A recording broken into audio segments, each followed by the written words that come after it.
High there everyone. আমাদের কৃতি শিক্ষার্থীর মেডেল তো রেডি, তোমাদেরকে অলরেডি দেখিয়ে দিয়েছি। আমাদের ফুল টিম ইজ রেডি 25 তারিখ কেআইবিতে তোমাদেরকে এই সংবর্ধনা দেওয়ার জন্য।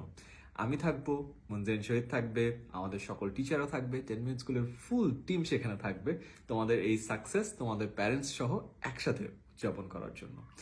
তোমরা যারা এই অনুষ্ঠানে আসতে চাচ্ছ, তোমাদের রেজাল্ট আমাদের গ্রুপে পোস্ট করতে হবে এবং এই ভিডিওর নিচে দেয়া একটা ফর্মে পুরো ইনফরমেশনগুলো দিতে হবে। আমাদের টিম থেকে তোমাদের সাথে কন্ট্যাক্ট করা হবে এবং কন্ট্যাক্ট করে বাকি যাবতীয় ডিটেলস তোমাদেরকে জানিয়ে দেওয়া হবে। তাই যারা এখনো ফর্ম ফিল আপ করো নাই, এই ভিডিওর নিচে আমি সেই ফর্মের লিঙ্কটা দিচ্ছি, ফিল আপ করে ফেলো। 25 তারিখ কেআইবিতে তোমার সাথে আমাদের টিমের সবার দেখা হবে। আমি থাকবো, আমাদের ফুল টিম থাকবে, তোমার সাথে ছবি তুলবো, একটা এক্সাইটিং সেশন হবে, অনেকগুলো ইন্টারেস্টিং ইভেন্টস হবে and will celebrate all your success together. So ইনশাল্লাহ দেখা হচ্ছে 25 তারিখ কেআইবিতে। অ্যান্ড ইয়াস, যারা রেজিস্ট্রেশন করো নেই, ফর্মে রেজিস্ট্রেশন করে ফেলো। Bye bye.